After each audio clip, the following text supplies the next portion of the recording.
Happy Halloween and welcome to Farmer and the Florist. I'm Amy the Florist and we're going to do some Halloween centerpieces today. What we're going to be using is, this is seeded eucalyptus. It normally does not look like this. These are both seeded eucalyptus.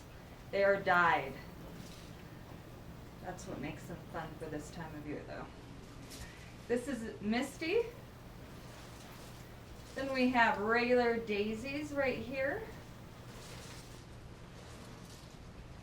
Up here we have a red and white version of Hypericum berry, right next to our awesome silver brenia. This is a lovely pincushion and it will continue to pop out their sides so that the edges have more orange. This is a protea. This will dry almost just like it. We have cool roses, but they are black. They are just regular red roses put in blue dye and then sprayed with extra black to give that extra touch. 2 carnation colors, and then we have blue thistle. Oh, and scabiosa pods. Those are the insides of a scabiosa flower. The next part is going to be getting ready for the arrangement. We're going to be doing today's arrangements with floral foam. This is a special midnight black version, which means once it's wet, it looks solid black. And that will be an awesome background for our Halloween arrangements. Very simple. Just stick it in a bucket of water or your sink full of water and forget about it.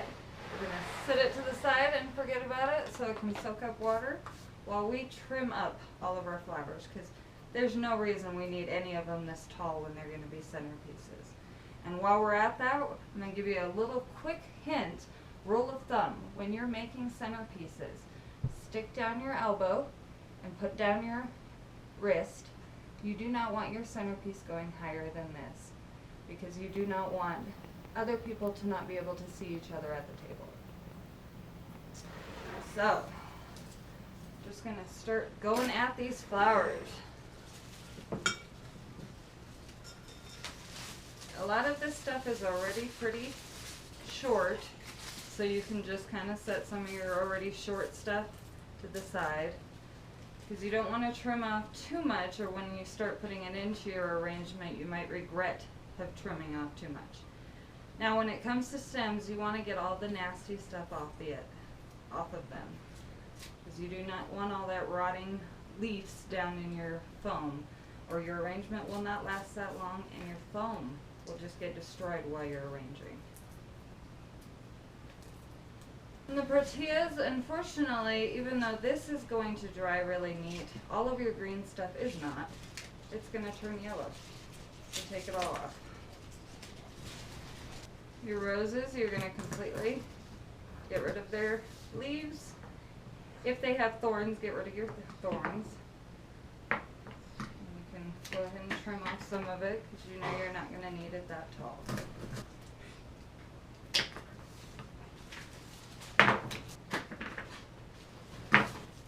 Most of these flowers are not delicate. You can take a little roughness. On Hypericum berries, I do not leave any of the green for the same reason as the protea. It will turn yellow before the rest of it does, and then it doesn't look good.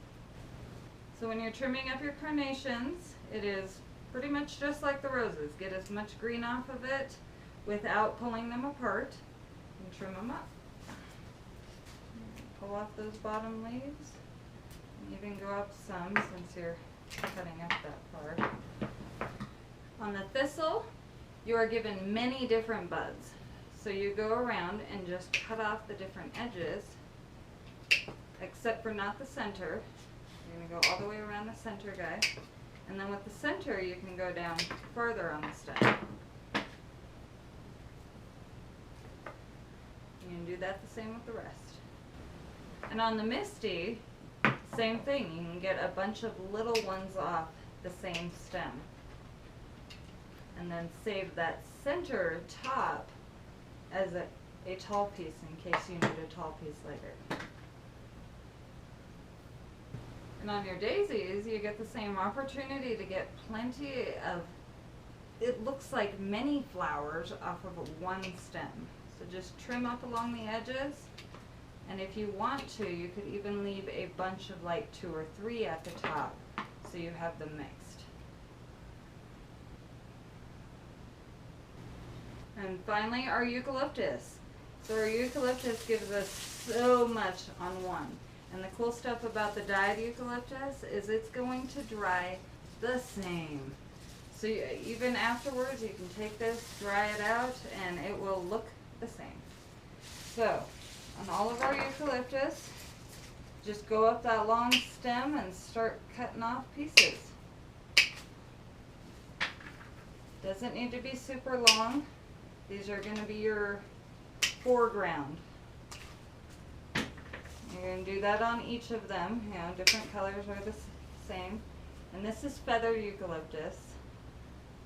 So, go the same. You can just trim out chunks, you know, different sizes so you can use them later.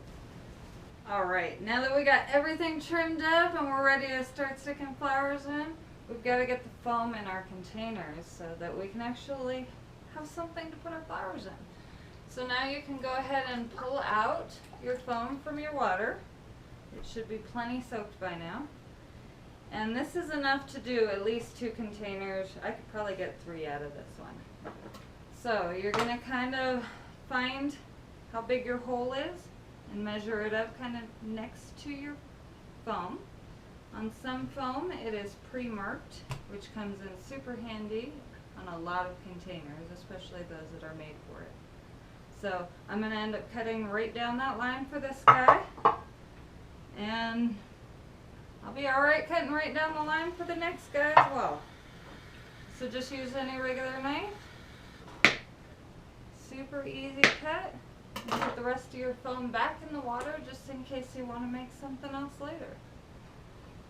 Now this might not go directly in because you can't always fit something square into something round. But you got to trim off the edges. Make it a little more round. If it still doesn't go in, you trim back a little more. You can go in a little bit more towards the bottom than at the top. There you go. And once it's down in there, you can add foam to it around it since it's a funky shaped container. So we'll use that extra piece of foam to do that.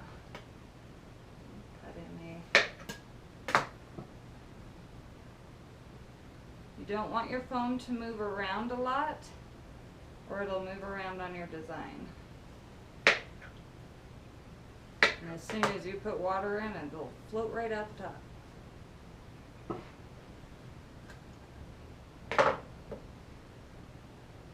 Never worry how many chunks of foam you have in your container, because the more chunks, the more water they hold and the more water they give your flowers. Go ahead and measure that guy. This one will be a little bit less funky of a container. Right in. The edges of that pumpkin even help hold it in there for me. Very handy. Boop. Cut off the top and all the excess. And now we are ready to start adding flowers. Okay, let's get on to the fun part and get some flowers made. We're going to add some water to our foam pieces. You basically just like watering a plant. You get your water in there now so you can wipe up all around. Make it all purty. You're going to do this at the end too. It'll get off all the gunk from the foam.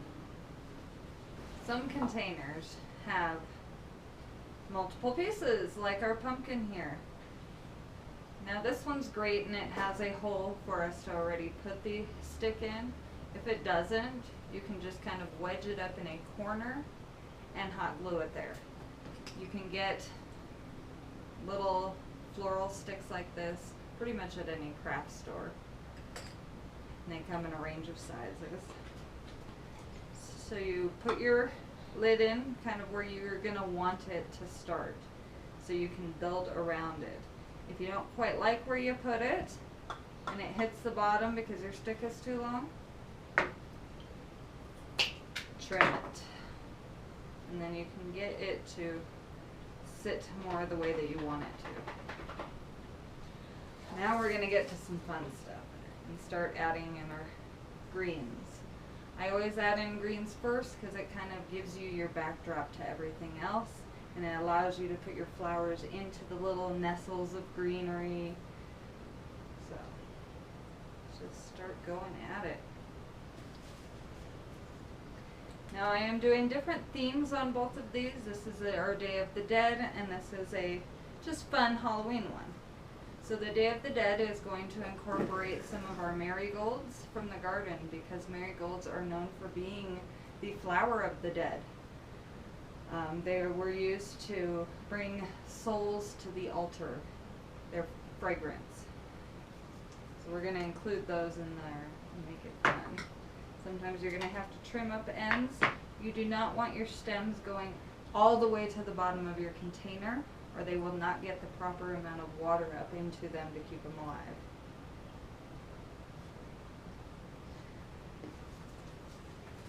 I do around the edges. And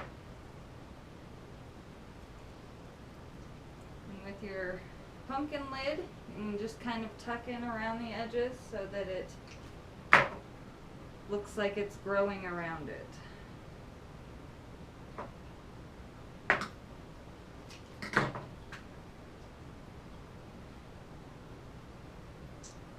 Alright, I'm going to get the greenery all in for you guys, and we'll be right back. Alright, let's get some flowers put in here now. Alright, we've got all of our green stuff in, and it can really just be arranged however you're feeling. So we're going to work at one piece at a time. We're going to start with our Day of the Dead piece. I like to go with my biggest flowers first, if I'm not using tall stuff. This is not a tall piece, so we don't need to start with our tallest point. Now, we can use our big flowers to create our tallest point. And remember, we don't want to go very much higher than this. So we're going to start with our big black roses. This is the biggest stuff we've got going in here, and I want them to be showcased.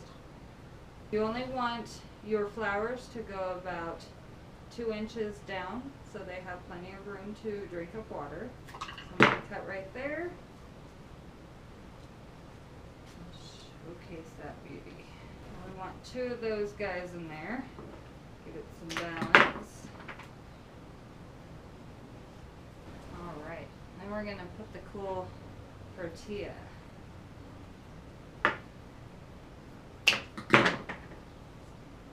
Nestle it down into your greens, so you still have greens coming up all around the flowers that you put in. We're going to go with the darker tones on the Day of the Dead, and then our brighter tones with our Halloween one. So we're going to use the dark red carnations and just kind of fill in some holes. On the carnations, you kind of want to go either above or underneath the nub, because that nub likes to get stuck in your foam. So we're going to go above it.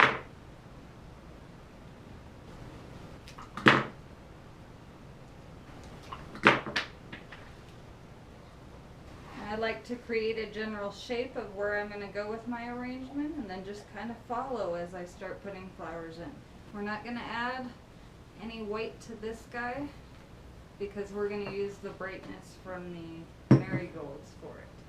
We're going to go around with our thistle and add some pokey spots. Now these center ones were the huge guys, and they're fun, and you want to put those in a spot that really showcases how big it is. I like to put my arrangements on a Lazy Susan so you can move them around and see every angle, especially for a centerpiece, because it's going to be seen from all angles. Alright, we're going to start adding some of our bright tones in just so we can see where we want them. Always trim up your stem at least a little before it goes in, so that it has a nice fresh cut before going into the water.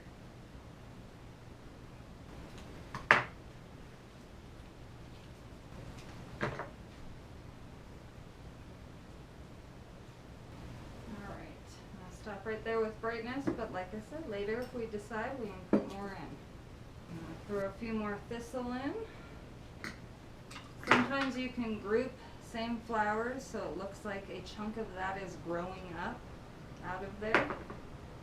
Gives it a nice, neat effect.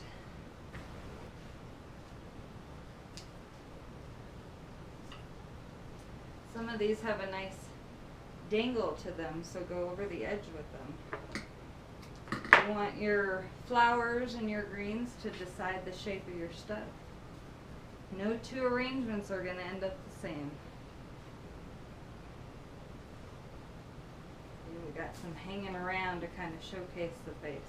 Let's use some of this fun Brunia. Looks like a gray evergreen. This is also one of those cool ones we're going to be bringing back at Christmas. That can be cut into many pieces if you want to do it as accents around other parts of your piece. Spooky look. I'm going to take some of the berries. These can be used in two different parts as well. You can cut off that top and it gives you two chunks. So you can use a tall piece towards your back.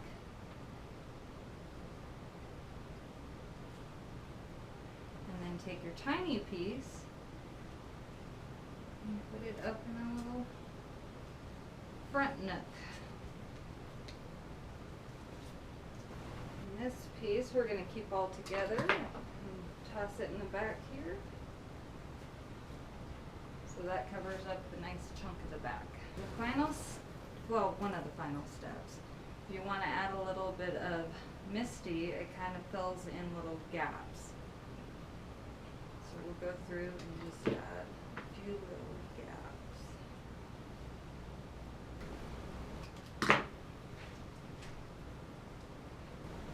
And just keep looking at it. See what you want to add to it. I want to add some more brightness. Add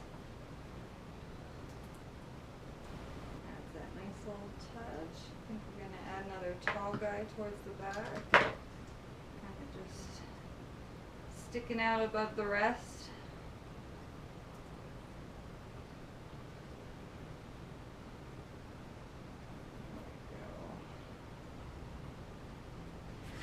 See how we got this side starting to come out a little bit further than this side? You can always go in with other stuff to kind of compensate so the general flow is the same.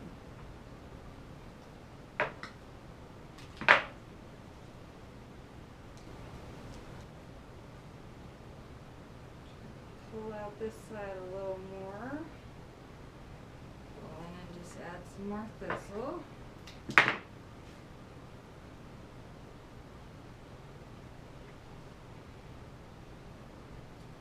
Soak it in.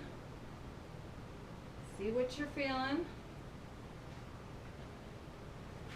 Feeling pretty satisfied so far. And then we've got Scabiosa pods.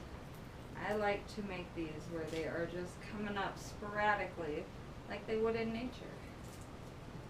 So, got our stems.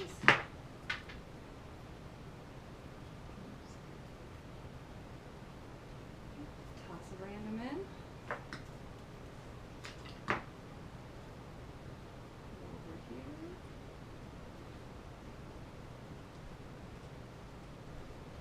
I'm going to go a little shorter on that guy. So it's okay to pull back out and try again. I mean, you can only poke your foam so many times, but you know, you're not going to hurt it.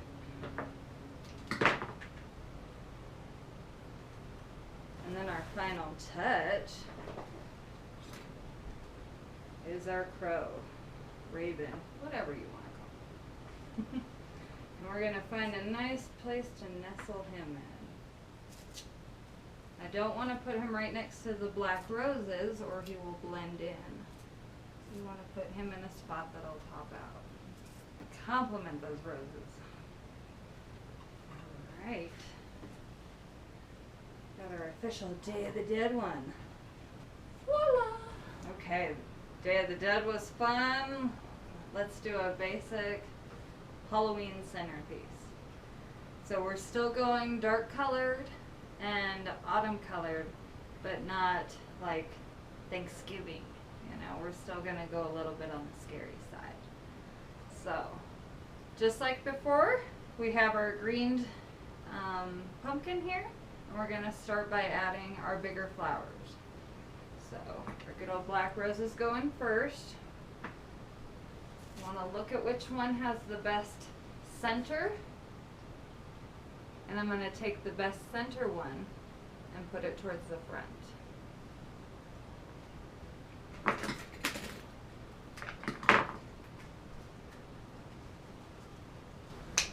Balance out the black. And then we've got these fun dark fuchsia carnations. Those purples always add a fun Halloween tone. They look good on a lot of fall pieces as well. Depends on what kind of purple you're using.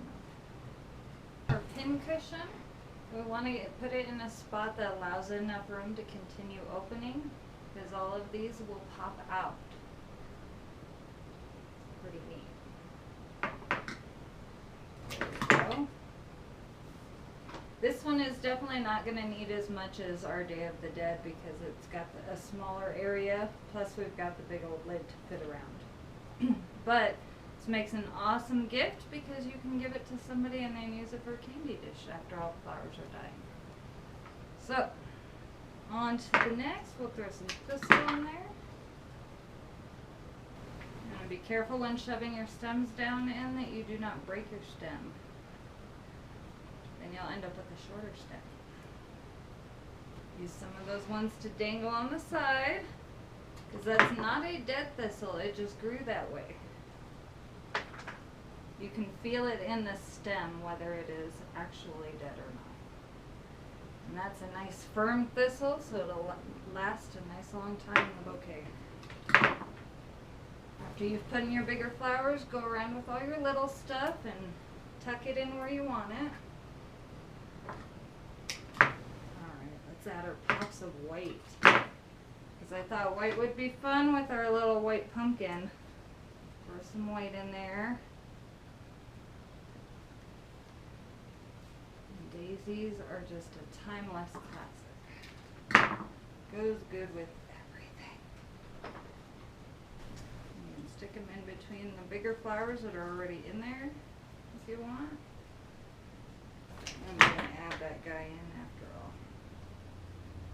Sometimes you need a big flower to take up a big area. Some more white pops.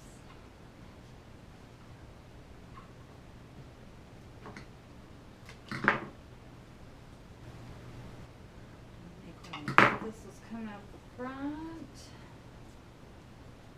Stand back, see what it needs. It's growing. And we've got our white Hyperion for this too. Now our bottom stems only have one, so we're not going to worry about cutting back.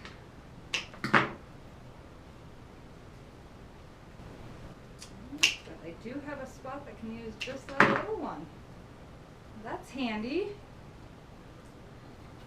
Right there up front. Now we got a little guy. And we can take this guy and put it in the back.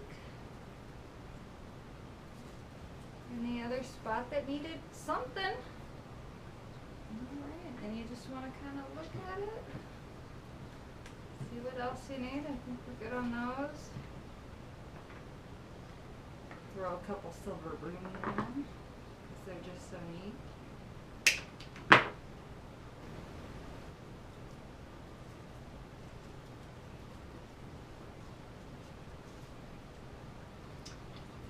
Just really at this point looking for holes.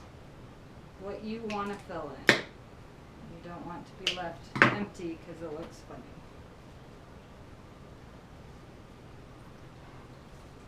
Just like an artist's canvas. You're seeing what needs to be painted still. Pull out some of your greens and make them come around. Now this could be used, but I'm not going to use it this time.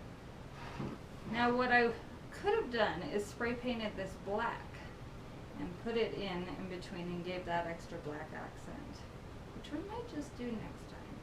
But we're not going to do it on this guy.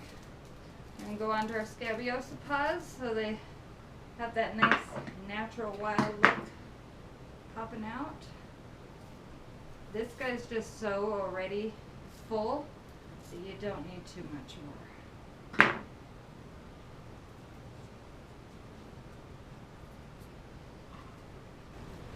Some of your fly-ups can go a little bit taller, but even that one doesn't. So, you just don't want the entire centerpiece to be huge.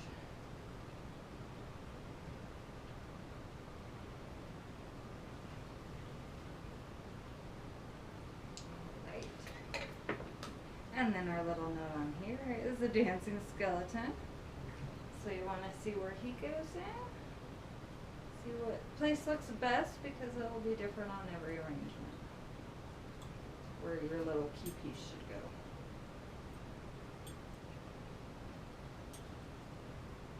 And this guy doesn't want to go in at all. Ah, there we go.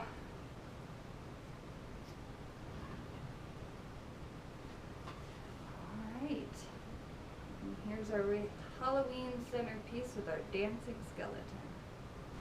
Here they are. Let's take an up-close look at these beautiful centerpieces.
For joining me today. I absolutely love putting flowers together, and this time of year the funnest ones are available. So join me next time and maybe we'll do some Thanksgiving pieces next. I hope you have a wonderful day and happy fall, y'all.